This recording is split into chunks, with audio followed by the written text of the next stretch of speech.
guess it's getting to evening, so also good evening everyone. We have been spared today. We expected this big snowstorm to hit Vancouver last night.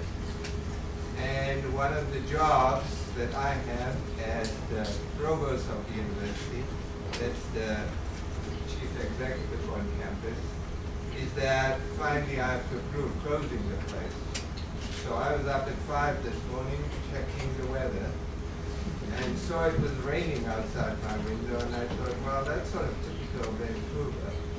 It's, they do confuse rain with snow, because I've lived in the eastern part of the country where we have real snow. And so I was very pleased not to see the snow. When I signed up for this job, one of the things I thought would be in the contract is that there'll be no snow. And so my contract is still safe. There is no snow.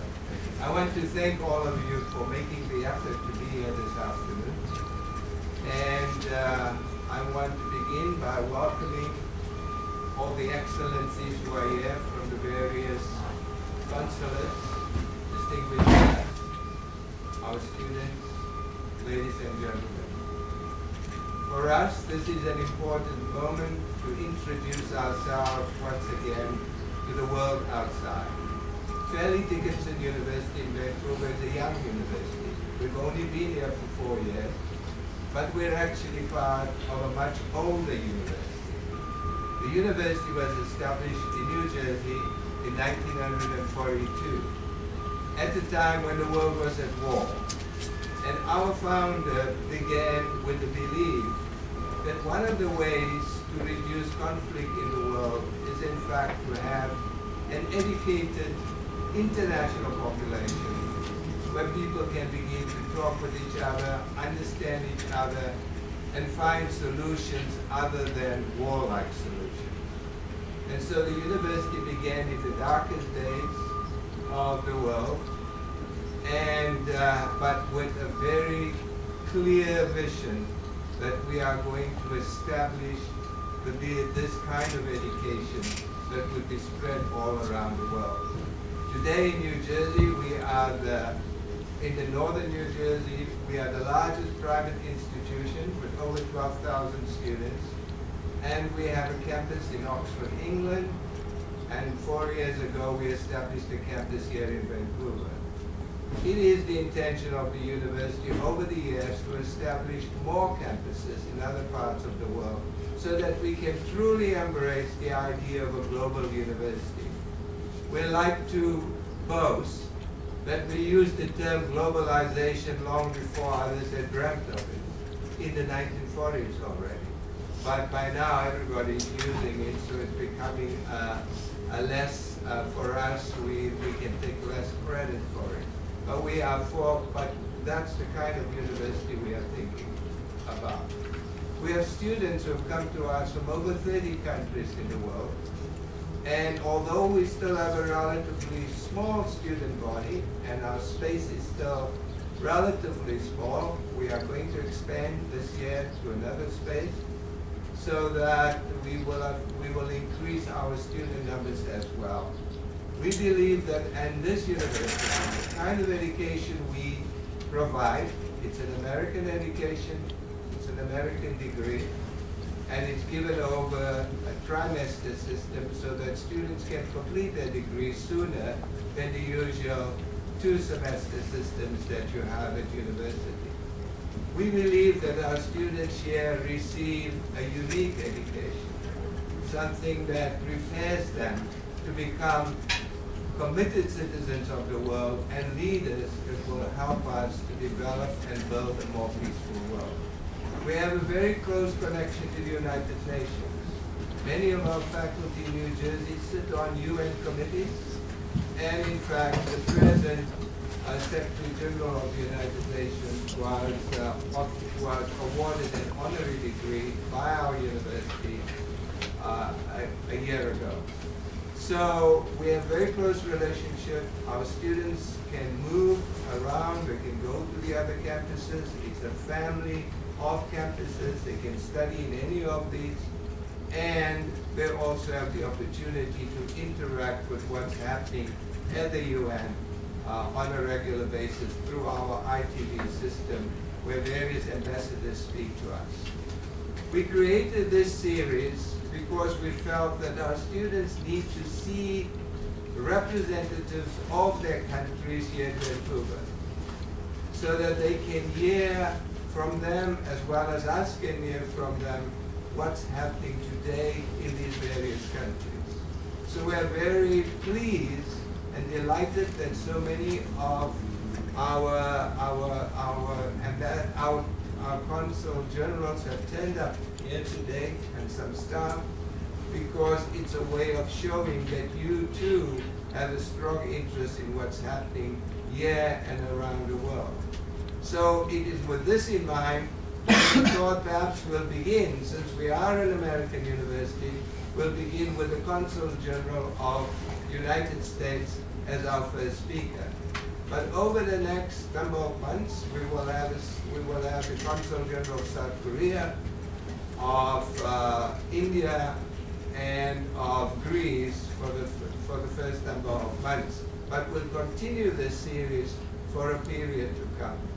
So with this then, with this background, I would now like to invite my colleague, Professor Tu Sepe, to introduce the Consul General of the United States.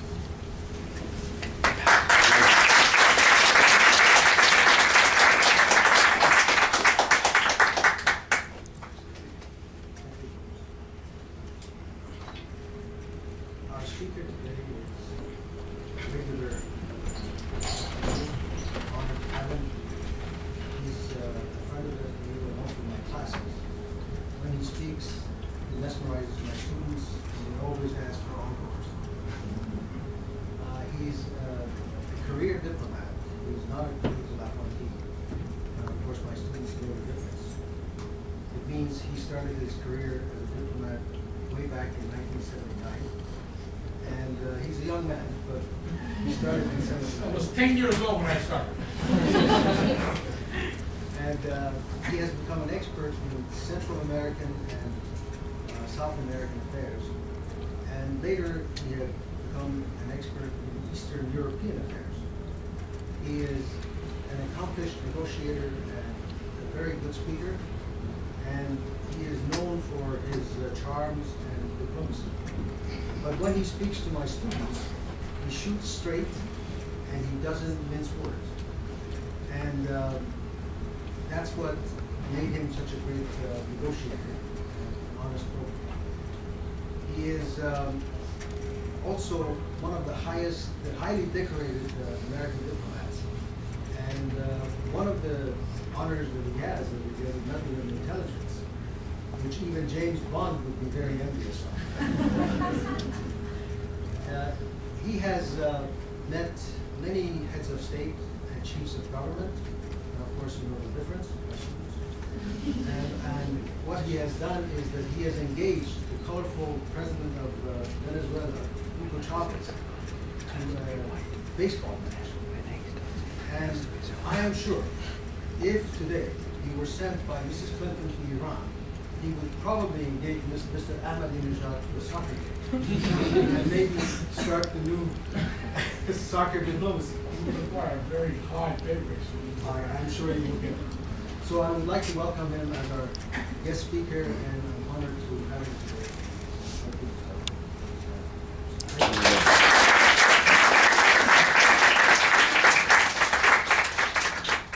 Thank you all very much. Thank you, Father Dickinson, for inviting me. Thank you to all of you for coming. I'm going to be speaking about the 2010 elections, some of the implications, why we did what they did. As such, we, the U.S. government, does not have a position.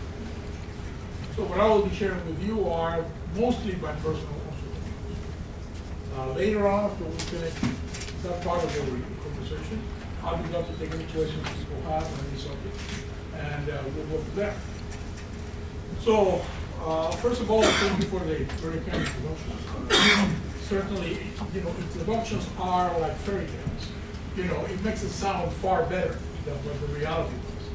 playing baseball with Hugo Chavez in the street of New York, playing catch with Hugo Chavez in the street of New York at 9 o'clock in the evening one night was not one of the things I ever look forward to doing again. The SOB can throw a very hard fastball, and in the dark, it was quite a challenge to catch it without actually doing any damage to my face. But we did play catch in, in New York when he came to the city of New York one year, and he's a rather fascinating character. We got to talk about more later on all that, but he is quite a character. 2010 elections. One of the most common terms that have been used to describe this election is kind of a scenes changer, landslide, seminal moment, but I would caution people not to get too carried away with that, because I've been hearing that now for about the last 20 years. When Bill Clinton defeated George Bush's father in 1992, everybody ran around saying this is the passing of the torch, a new generation. Clinton born in the 40s, George Bush the last of the great generation, the people who fought World War II. So it was supposed to be a great celebration. In 2000, when George Bush's son won the election defeating Al Gore, everyone talked about how this was a seminal moment, the first in more than 100 years, about 150 years, the first president elected with a minority of the votes. What this meant. 1994, when the Republicans took control of Congress for the first time in many, many years, I guess since the 50s, people talk about this massive change in the system. Same thing happened in 2008, for some good reason. First Black American president, African American president in the history of the United States, something that I think I remarked in one of these settings a couple of years ago, that I never thought I would live to see the day when the United States would be able to elect a black man president. I thought it would be a very long, hard process, yet it's rather interesting to see that in the 40 years, 50 years, 40 odd years that I've been keeping track of politics, how attitudes have changed. How a black man can carry southern states in the presidential campaign, which is a rather extraordinary event. How the attitudes of people in the United States about race, social cohesion, etc., have changed. Not perfect, but then again, we're humans, so we'll never be perfect. And I think perhaps the best, the brightest terms in the American political history was in the preamble of the Constitution of the United States, when we saw, in order to form a more perfect union. And when you said to form a more perfect union, it clearly means that it's not perfect now, and that it's not likely ever to be perfect, but that it's a process of seeking perfection. And that process of seeking perfection has gone from the days when only white men of property could vote, to where we have the universal suffrage, where the great-grandson, whatever, where a black man who, not directly related to slaves, but somebody of the same race as the slaves that for the Civil War in the 1800s, is now president. So it was a terminal change. So was this election. This election was another change. But what it shows above all, I think, is the volatility of the political process in the latter part of the 20th century and the beginning of the 21st century. You can no longer take things for granted. How government touches the American public in a way that causes reactions in favor or against whatever is in power, against the status quo. And therefore, you have changes. People are unhappy, you bring changes about. People were unhappy with George Bush, despite the fact that George Bush's father at one point was 80–90% approval of the polls following the first Gulf War. He managed to lose an election less than 2 years later. It's not unusual and almost to be expected that following the peak that President Obama enjoyed in 2010, a reaction would set as inevitably every leader fails to accomplish the goals that they state in the election, because that is the very essence of the American political process. We, for better or for worse, have a system designed to make governance difficult, make it hard to make changes, make it hard to enact laws, make it hard to bring about significant changes in the landscape. We do not have the kind, the United States does not have the kind of internal discipline the political parties in parliamentary systems are. When you have a majority in parliament, and the government decides to do something after some majority consultation, that normally will happen, because they have the discipline to require all of the members of the legislative body to support that initiative. Not so in the US. The US is a system extremely fragmented, where you have in fact 535 individually elected officials, all of whom feel some allegiance to party, but more than that, greater allegiance to ideology, and above all, an allegiance to their home district, whether it be a state, be it a congressional district. Some quite large, some quite small, some diverse, some not very diverse, but that is what drives the decision, that's what drives the votes. As a result, more often than not, you have a very difficult path to follow, and you confront electoral paralysis, or paralysis in the legislative bodies, because of the necessity to reconcile conflicting interest abuse despite party affiliation, which leads them to compromises. So what has happened? 2010, around 2008, President Obama is elected, promising some very significant changes. As he presents these changes, the various forces, various interests begin to play off one against the other. Talked about cap and trade. Well, Democratic senators, members of his own party, from the states that are energy producers, were not too crazy about cap and trade because it was going to affect their districts. It was going to affect their support. People who work in mining, people who work in. So right there you have a conflict, not only Republican versus Democrat, but also some Democrats versus other Democrats. Some Republicans supporting the fact that the Democrats were safe, but no cohesion along party lines. As a result, it's a long, painful internal negotiating process, and ultimately no bill, because even though they managed to pass it in the House, the Democrats had a majority, the bill failed to get to the Congress. And even better example is what happened with the president's desire to bring about health reform. I think that if you took a sort of a neutral poll, or a little majority of people in the United States would say they would like to have a better health system. Having said that, nobody can agree what that means. And as a result, you lead to this sort of paralysis, the argument that you had in the United States of how you reform the health system. People pulling from every which direction. Some people opposed to having a single government-run type health insurance program. Other people very willing to do this. Ideologues of both parties, and there are ideologues in the U.S. Ideologues of both parties arguing back and forth as to what constitutes what they wanted to do.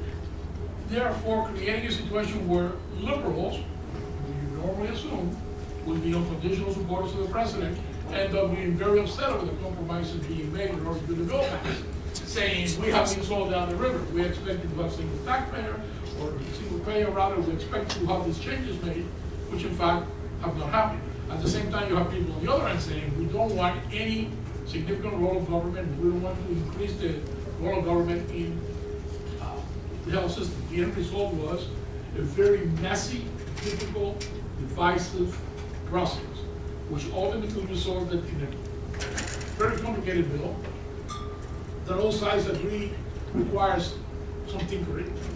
Some people want to repeal it, other people just want to fix some small aspects of it. But almost nobody says this is a perfect bill. And it's certainly not a perfect bill because of the way that it was crafted. It was crafted behind closed doors at the last moment, with a set of internal compromises just enough to get enough votes to get it through the legislative process. The net result of this sort of difficult governability, together with an economic recession that started under President Bush, but that continued unabated despite the best efforts of the president and his team to try to deal with it, the efforts that many people judge to have been misguided, but nevertheless efforts were being made. The end result was a bad economy, dysfunctionality in government, people revolting in many cases against what they thought was a tremendous increase on the involvement of government in their daily lives, resulting in a huge victory for the opposition party. The same party that was being written up in 2008, saying the Republicans are finished, this is going to be a Democratic majority, you know, they represent the force of the status quo, blah, blah, blah. all these things that they were saying about the Republicans are going to be totally false in terms of what the reality was when it came to election time. The Republicans, whether you are a Republican or a Democrat, nevertheless, the facts are that they won the largest number of seats, I think, the biggest single seats, I believe, since the turn of the century, or perhaps ever. One idea of whether it was the largest ever or the second largest ever, one of the largest in history in terms of changes of composition in the House of Representatives, and a very significant shift in the United States. This happened why? Bad economic conditions. People unhappy over the lack of governability. A sense that President Obama had not been able to keep his promise.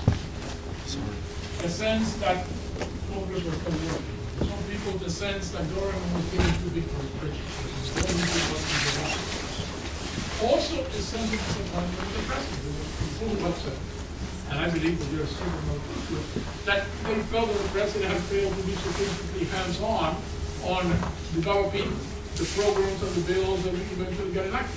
The president, and I think he's corrected that now, but I think at first the president had a tendency of going in there and saying, we should have health reform, it should have this kind of broad sense, you guys go and work out the details, and as a result the system is going on. It's interesting to note that following the outcome of that election, the president has become far more engaged hands-on. And through that engagement, for instance, he made compromises, but he got enough compromises to extend the Bush tax cut. Whether you think that that was a good idea or not, whether you think it was the right deal or not, he nevertheless managed to get a legislative consensus around approving an extension of the tax cut, something that otherwise would not have happened had it been left to Congress to make a decision. I think that also the president was very hands-on with getting a number of Republicans to work across the aisle to support the START Treaty, the Strategic Arms Limitation Treaty, which at one point was being given up for dead because there was significant opposition in the Republican Party. The president, the Secretary of State, Secretary of Defense, various government officials managed to persuade a large number of Republicans to support it. In other areas, it didn't go so well. The president had sought to extend the funding bill for the government to the end of the fiscal year, which is next September 30th. In fact, he was not able to do that. He had to settle for an extension to March 4th, I believe, which time there will be a new budget bill.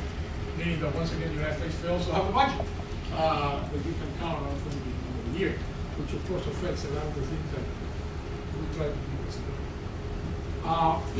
But the signs are not as bleak as people make them out to be. I think what we have seen now is the executive branch is prepared to reach across the aisle to work out compromise. I think the president got the message, they got the memo, saying you need to find a way to work with these other people. You need to find a way to find workable compromises. And I think that that message seems to have been done, obviously in charge, by what happened with the extension of the Bush tax cuts and the STAR and a couple of those reports. And it will be sort of interesting to see what happens from now on over the next year and a half or 2 years, as Congress and the president are forced to work together. Congressional Republicans will do things that the president will not agree with, and many other things who are not going to be able to enact. On the other hand, they have a pure majority of the House of Representatives. They will be able to do some of the things that they want to do. Not as much as they pretend that they want to do, but certainly many of the things they want to do. By having the power of the purse, they will be able to fund or not wide range of activities and government programs and other things that will have an impact on how the government is run. That's basically the good news, for especially for the national election students, is the fact that U.S. foreign policy has emerged unscathed by and large from this whole election process. Clearly, there's still people on the sidelines throwing rocks. People on the left complaining that Guantanamo was still open, despite the fact it was supposed to have been closed a year ago. People on the right saying that the president is policing whatever, on the terrorists, on the Russians, or the Chinese, or whoever. But nevertheless, I think that there's a fairly broad consensus, as demonstrated by the vote of stock, that the administration is moving generally in the right direction in foreign affairs, and that the election itself is not likely to have had a very significant effect on how we in the U.S. conduct as foreign policy. And I think that that's good news. And frankly, I'm delighted to be able to say that I work, I think, for the most effective member of the President's Cabinet, because I think that despite some internal organizational problems, I think Hillary Clinton has turned out to be an outstanding Secretary of State. She's about the 7th or 8th President I've worked with. And she is certainly among the top 2 or 3 in terms of her ability to serve the nation as it's going. I think that is quite good. So I think that by and large, we have had a very important election, an election that hinged in part on the inability of the U.S. governing system to work, to work well, that needs to be quick, fast, coherent decisions. In part on the disappointment for the president's leadership or his failure of that leadership to lead to some direct results. And also, and above all, I suspect, the fact that the American economy has been very slow in recovery from the 2008, from the crisis in 2008. One of the things that was most criticized was the stimulus package, which people claim did not stimulate anything. Whether it did or not, it certainly was not one of the things that got hailed as a real successful experiment. The good news is that the economy is starting to get better. All economists predict a long, hard climb back, but certainly the numbers of the last couple of months have been positive. Our employment is beginning to go down. Went down 0.3% over the last 2 months, and I think what people predict that it will continue to go down. And it's going to be rather interesting. The key in watching what happens in the U.S. is to see how long it is before the 2012 election cycle begins. How soon will people begin to run for president? How soon will Republicans begin to run against Democrats for Congress, Senate, House, the state houses, etc.? How difficult will it be some of the things that occur? I think those of us who want the government to work well hope that that process will start later rather than sooner. Whether that hope is to be realized or not is a whole different question, which I'm not sure anyone really has the answer to. There's already people running for president on the Republican side. So it's going to start. The question is, how long will it be before paralysis sets in much more, and how long will it be before compromise between Republicans holding the House, a Senate that is rather divided ideologically, if not simply organizationally, and a White House run by President Obama. How long will it be before that becomes this practical? Some of the tough decisions have been came down the road for the next presidential election. The tax cuts will only extend for 2 years. And 2 years we're going to revisit this issue over again. There's still going to be an effort to do things about the environment, several other items. Where consensus is going to be difficult to get possible. So we have to see. We have to see how well all the sides have been to compromise. And we have to see how long that, if there is a spirit of compromise alive, how long that spirit of compromise will last. At this point, I'll stop, and I'll take any questions you want. I will repeat my normal refrain, which is, there are no dumb questions. There are only dumb answers. You guys are in charge of the smart questions. I am in charge of the dumb answers. So I welcome you to fire away. There may be questions I tell you I'm not going to answer, but you can try. And I will probably answer most of them. And again, I repeat, what I have just said now is not in any way reflects any official position by the United States government. We do not have and will not have any position on the outcome of the elections other than to say that it was an exercise in democracy of the people of the country. So for my views, personal views, on what this election, what happened in the election, why did it happen, and what is likely to transpire. Anyway, fire away. It's always the first question that takes the long. Yes, sir. Good. My name is Paul. I'm from Brazil. My question is, how likely is it that Sarah Palin is going to run for president? Sarah Palin? I don't really have to call Sarah Palin. I mean, she's making a lot of money now.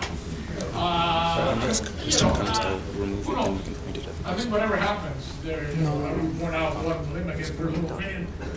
You're not likely to have President Palin in 2013. Okay? No, and there's actually a very simple reason for that. If you look at any poll that's ever been taken, she has a, she will get, you have 25, 27, 32, 33, 31% support. And that's it. One of the problems for a candidate like Sarah Palin is that they'll have a very, that their support will be deep, but not wide. So her people